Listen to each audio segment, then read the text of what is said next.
Hey, what's going on everyone? Vega here for SerpentX Tech, and I finally pulled the trigger and upgraded to the S25 Ultra from Samsung, jumping from the S21, which we're currently recording on, to the S25, partnering it with a Spudgen case that has an area where I can hold my cards, and screen protector, a little bit more expensive.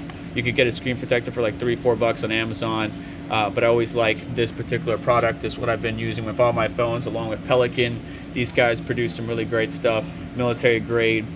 Used to seeing them out on the field protecting equipment out there in rugged terrain. But the S25 Ultra should not only improve us in a number of different areas like content creation, which we're recording this video on the S21, but the quality of video you guys should be seeing on the channel. So I want to kind of take some shots or video comparing these two and then bring it to you and talk about the differences or the improvement I'm seeing as just a retail user, an average consumer and content creator. Very small channel, so go see the proper phone reviews that are out there.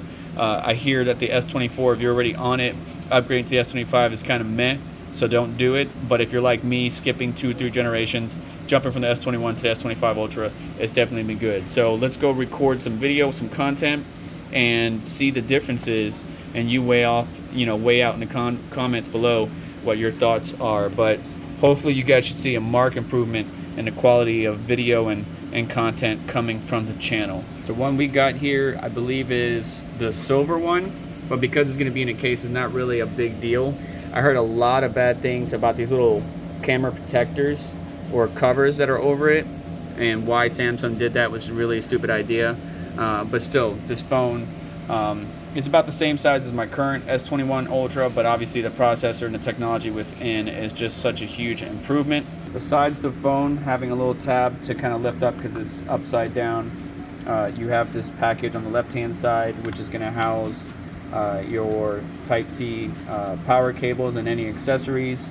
This is just bare bones what you get with the phone. Any accessories we can easily add on or utilize our current one, so not too concerned. Gonna immediately jump it into the case and add the screen protector. Got your quick start guide and then your SIM tool, but we're running on an eSIM, so it's not a big deal.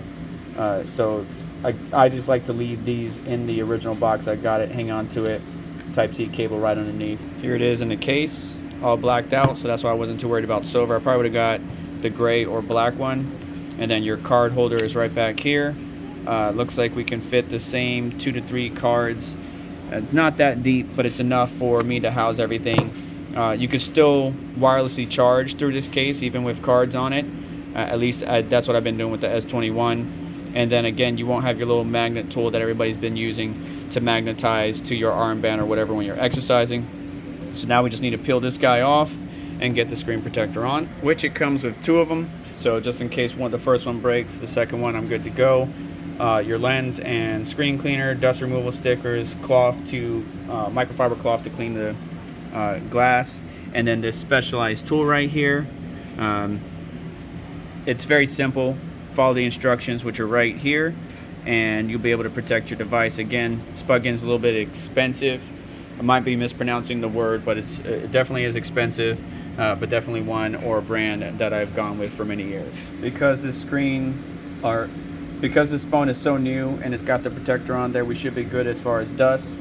But here we just need to pull this backing off that's protecting the adhesive, put it on there. Definitely can't put the frame on with the case on it, so the case has been removed. I just wanted to show you with the case on. And then we need to slide our fingers in this area right here, back and forth, trying to minimize as many bubbles as we can. If not, that's what this tool is for. Waited 30 seconds after sliding the finger back and forth, and there we go. And now we got these little tabs that we can use to peel the screen protector off, and we're looking pretty good. Besides a little bit of dirt on the screen protector itself, I'm not seeing any bubbles whatsoever. Hey, look, you can see the RTX a little up there. So that's good to go. We can put that back in the case, hang on to our second screen protector for later. So it's hard to see, but that stock screen protector is not the best for removing dust or keeping dust out. There's dust on the screen, yes, but more importantly, there's dust below the screen protector in a couple spots. Really hard to see. It's not going to bug me, but it could bug you. Just be mindful of that. Even if it's brand new out of the box, and it has that little black screen protector. Just clean it, wipe it down, alcohol prep it, and then put your screen protector on. Now let's go compare some video. And now we're recording on both cameras, and I'm going to do a comparison to see the image quality later and see how it looks. Let's try zoom on the lake. We're going to do 5 times zoom on the lake.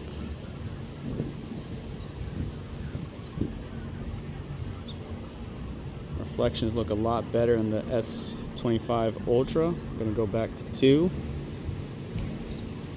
On the old phone, it's a little bit harder to select the options.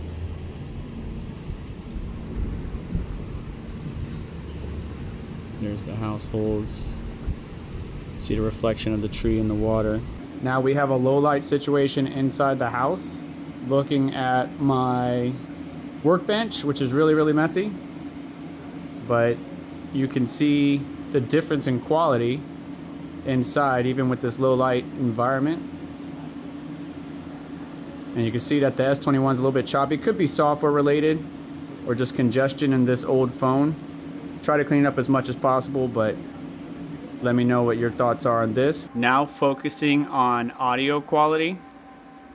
Let me know what you think about the audio quality comparison between the S21 and the S25 Ultra with some ambient noise around us. Fans spinning up on this particular system, my NAS. You can see all the hard drives in there. But this is just an audio test between the two. Now looking at some pictures of the backyard, comparing the S21 on the left to the S25. Got a few shots to show you. The picture on the left looks better, but it's like overexposed, and then it's very artifacty around the tree and the leaves and stuff like that. It's not exact for Zach, but you can see the bark on one side is like very artifacty, while the picture on the right is more actual and cleaner. Yes, the reflection on the water from the S21 looks very clear compared to the S25, but I'll let you be the judge. Pause the screen and let me know which picture you like best.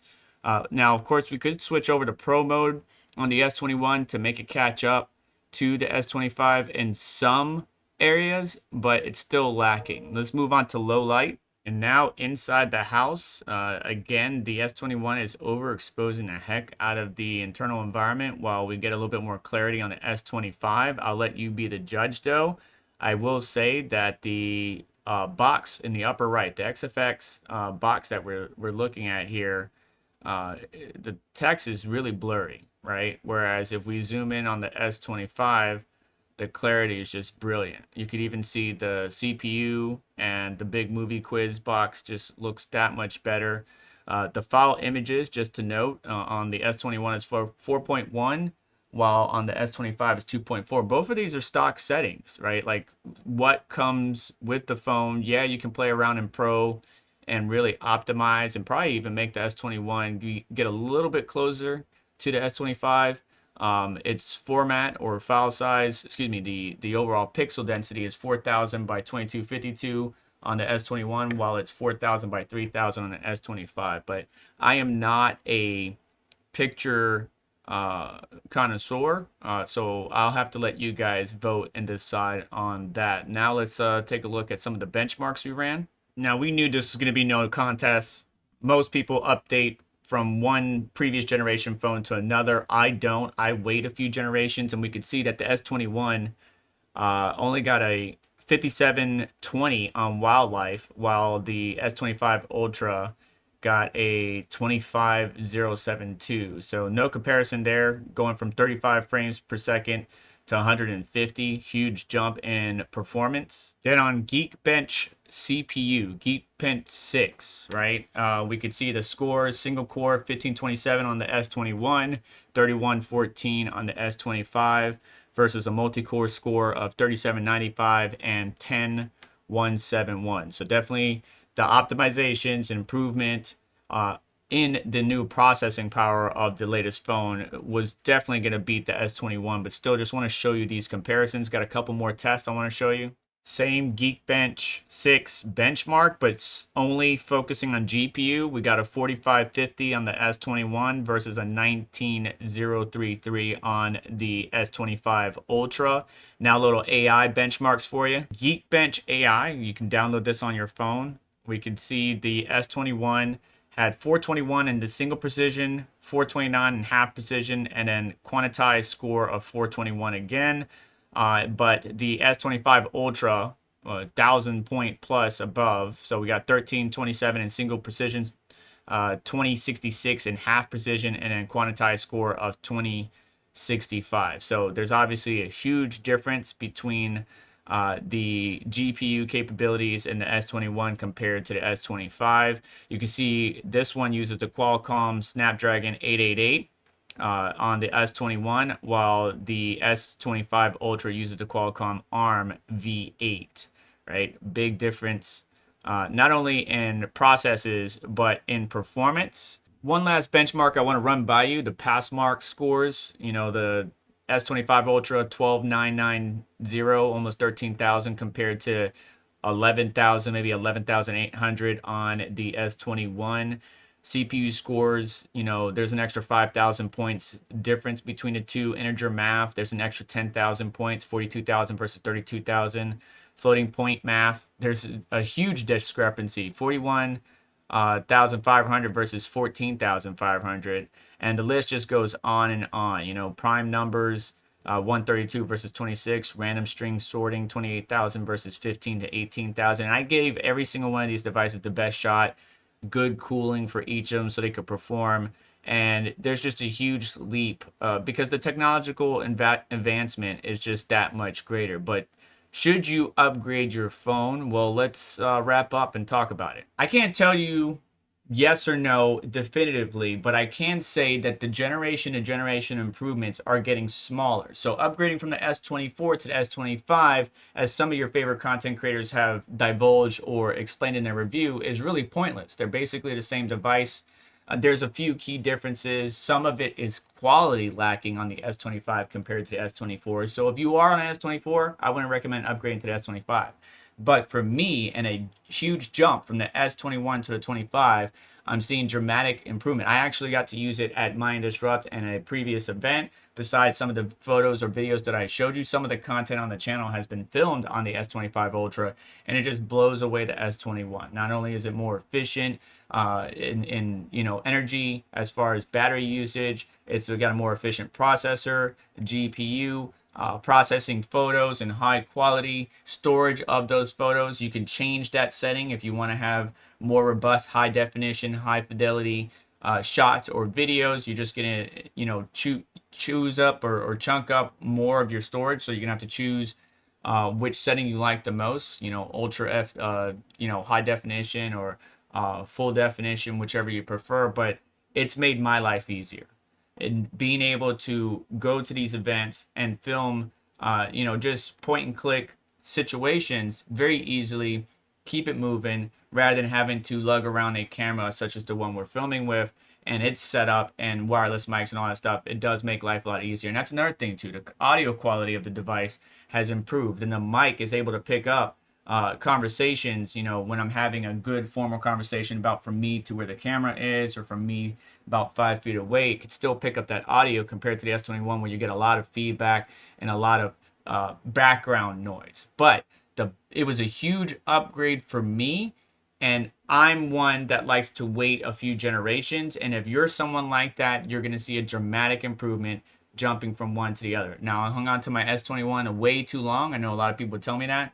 But I still wanted to kind of bring you all that information and see if it helps you make a buying decision. Should you upgrade if you're still rocking the S21, the S20, the S22, or whatever device that you might have, comparing it to the S25? Let me know your thoughts down in the comment section below, and that's going to do it for today's video. So do me a favor on the way out, hit that like button, get subscribed, hit notification bell to stay up to date. So let's check out additional links in the description to help support the channel and what we do here. We don't normally do these type of reviews, but I love technology. I love how it's advanced. I love to test its performance, compare and contrast. So I wanted to bring you this video. But you all have yourself a wonderful day. Take care. I'll catch you next one.